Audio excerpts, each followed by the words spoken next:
Tous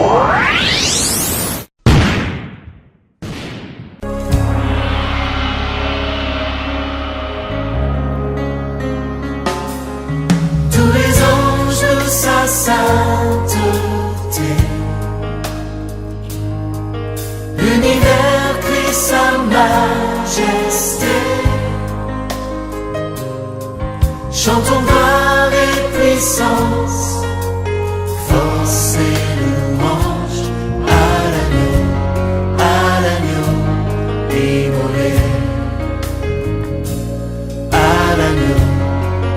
l'agneau immolé. Les ténèbres ont vaincu.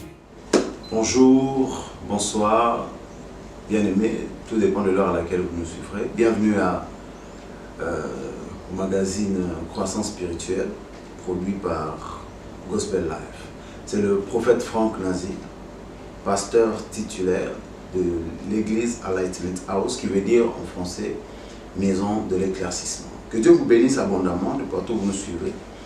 Nous allons partager pendant quelques temps, 2 ou 3 minutes, 4 minutes, même 5, d'un petit sujet qui, je crois, va impacter votre vie, va changer votre vie, va vous amener à une nouvelle dimension et va vous permettre de bénéficier de toutes les bénédictions de Dieu dans votre vie.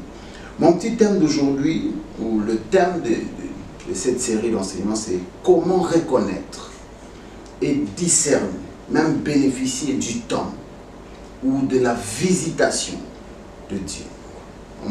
En plus simple, comment bénéficier et discerner le temps de la visitation de Dieu. Nous allons lire un texte, nous sommes dans Luc 19, 41 à 44. La Bible déclare, comme il s'approchait de la ville, on parle de Jésus, en la voyant, pleura sur elle. Dans toute la vie de Jésus, la Bible nous rapporte que Jésus a pleuré 2 fois. La première fois, c'est à cause de la mort de son bien-aimé ami Lazare. Et la deuxième fois, c'est quand il s'approche de Jérusalem. La Bible déclare, en la voyant, voilà, la ville de Jérusalem, pleura sur elle et dit, si toi aussi, au moins, en ce jour qui t'est donné, tu connaissais les choses qui appartiennent à ta paix. Mais maintenant, elles sont cachées à tes yeux. Il viendra sur toi des jours où tes ennemis t'environneront des tranchées, t'enfermeront et te serreront de toutes parts. Ils te détruiront, toi et tes enfants au milieu de toi. Ils ne laisseront pas en toi pierre sur pierre. Parce que Jésus maintenant justifie pourquoi est-ce qu'un vent puissant de destruction viendra sur Jérusalem. Et Jésus donne la raison. La Bible déclare, parce que tu n'as pas connu le temps où tu as été visité. Oh God. Parce que tu n'as pas connu le temps où tu as été visité. Israël, en l'an 70, Israël a été attaqué par le général Titus. Israël a connu Hitler. Plus de 6 millions de Juifs ont été tués. Les Juifs sont un peuple qui a été malmené dans toute l'histoire. Pourquoi? Jésus est en train de nous montrer que tout cela est arrivé parce qu'ils ont manqué. Ils n'ont pas connu le temps de leur visitation. Bien-aimé, celui qui ne connaît pas le temps de sa visitation s'inscrit sur la liste de la destruction. Peu importe tes dons spirituels, peu importe tes connaissances, peu importe tes connexions, il y a un temps spécifique où Dieu veut emmener ta destinée à une nouvelle dimension. Mais si tu rates ce moment, tu es en train de t'inscrire toi-même sur la liste de la destruction. Mais je prie Dieu et je crois fermement que tu ne rateras pas le temps de ta visitation après avoir compris ce dont nous allons parler. Vous savez, lorsqu'on parle de la visitation, on fait allusion à quelque chose de temporaire. Peu importe le temps qu'un visiteur traîne chez nous, il ne restera pas là éternellement. Ça veut dire que lorsqu'on parle de la visitation, on parle d'un temps où Dieu travaille activement dans la vie de quelqu'un, mais momentanément. Toutes les révélations que Dieu nous donne pour nous amener dans une nouvelle dimension, ces révélations sont momentanées. La Bible déclare ceci, nous sommes dans Ésaïe 55, 10 à 11. Elle déclare, comme la pluie et la neige descendent des cieux et n'y retournent pas sans avoir arrosé, fécondé la terre et fait germer les plantes, sans avoir donné de la sémence au semeur et du pain à celui qui mange. Ainsi en est-il de ma parole qui sort de ma bouche. Elle ne retourne pas à moi sans effet. Ça veut dire que toute parole, même une prophétie, même, je sais pas, un songe que tu as reçu de Dieu, même si un jour tu es en train de lire la parole, tu as une révélation des Écritures. Toute révélation de Dieu retourne à Dieu. Ça veut dire que toute révélation de Dieu a une date d'expiration. Ça veut dire que quand Dieu te dit « je te bénirai », il y a un temps où la parole travaille et un temps où la parole va revenir à Dieu. Ça veut dire que quand Dieu veut visiter ta vie, il t'envoie la parole. Même quand Jésus est en train de dire sur Jérusalem que vous n'avez pas connu le moment de votre visitation, c'est parce que lui, Jésus, la parole, est allé les visiter. Donc, avant d'aller plus loin, la Bible déclare même, elle ne retourne pas à moi sans effet, sans avoir exécuté ma volonté et accompli mes desseins. Avant d'aller plus loin, je vais vous parler de 6 choses qu'apporte la visitation divine. La première des choses qu'apporte la visitation divine, c'est l'exaucement de la prière.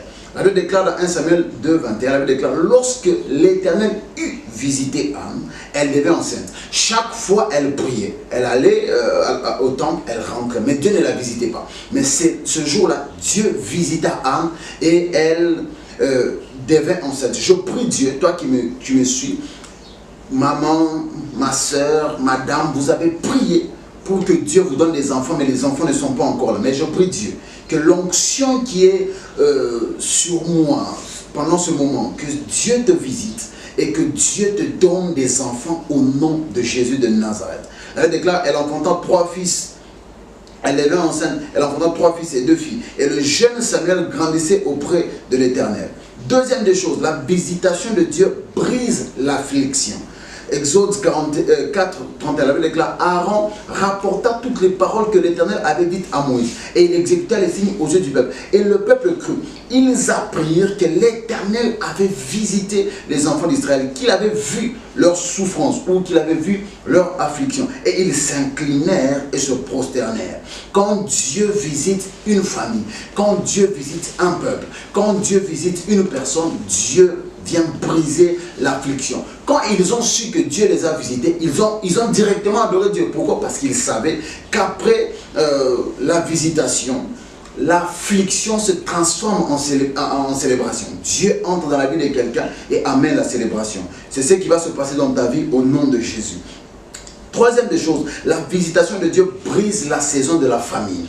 Oh, j'aime ça. Ruth 1,6, la Bible déclare, puis elle se leva et elle et ses belles filles, afin de quitter le pays de Moab, car elle a appris au pays de Moab que l'Éternel avait visité son peuple et lui avait donné du pain. Tout ce temps, il y avait une famine, mais quand la visitation de Dieu est venue, la visitation a amené le pain. Je suis en train de voir Dieu visiter ta vie et amener le pain. Tu ne manqueras de rien.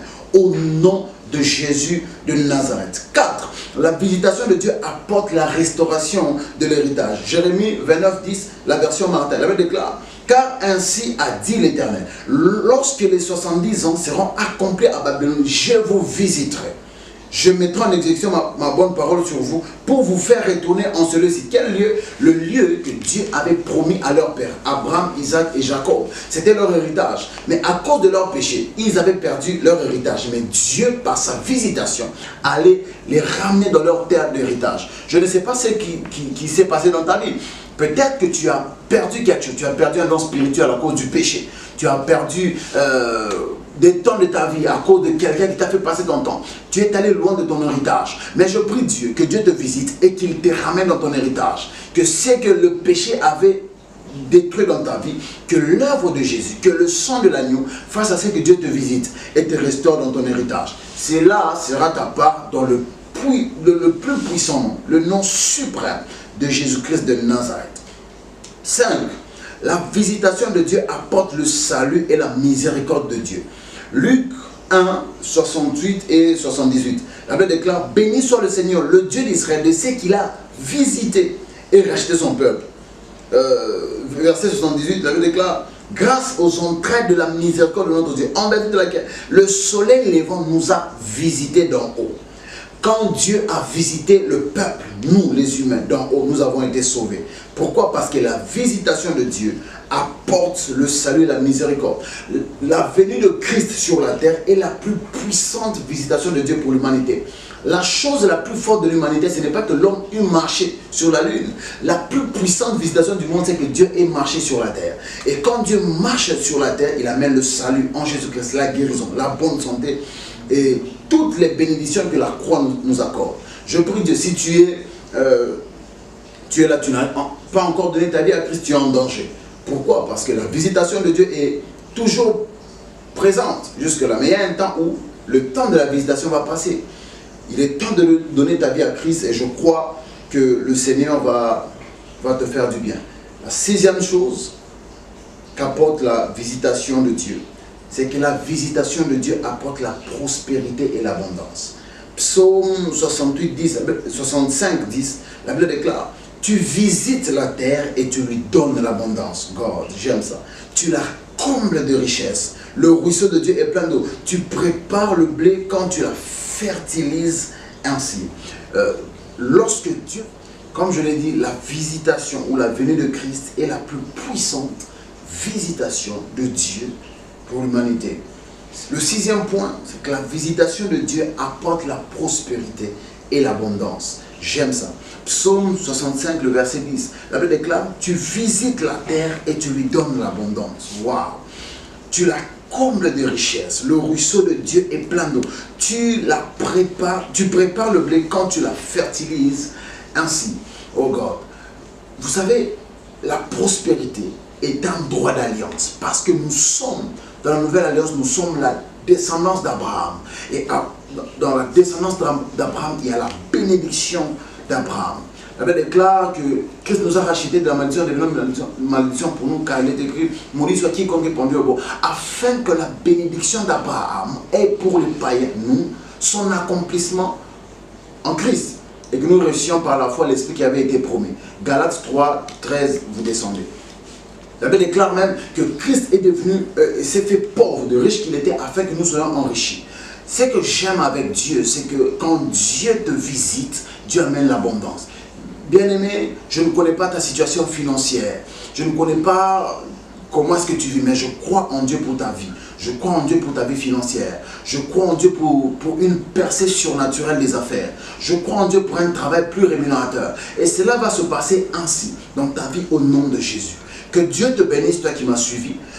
Prochainement, nous allons parler, la suite, nous allons parler de maintenant comment connaître le temps de la visitation. Parce que connaître les bénéfices, c'est bien. Tous ces bénéfices que je viens de citer, tu ne peux en bénéficier. Ou les bénédictions, tu ne peux en bénéficier que lorsque tu as compris et saisi le moment de ta visitation. Laisse-moi prier pour toi. Je prie, Seigneur Jésus, alors que je suis en train de prier, laisse que ta visitation se manifeste dans la vie de celui qui me suit. Au nom de Jésus de Nazareth. Père, je prie que ta main touche et que ton esprit visite une famille représentée par une personne qui me suit. Au nom de Jésus de Nazareth. Et celui qui me suit, qui n'a jamais donné sa vie à Christ, fais cette prière après moi, plein de foi en confessant cela. Seigneur Jésus, je te reçois comme mon Seigneur et mon Sauveur personnel. Entre dans ma vie, sauve mon âme. Donne-moi l'esprit d'adoption qui crie en moi, Abba Père.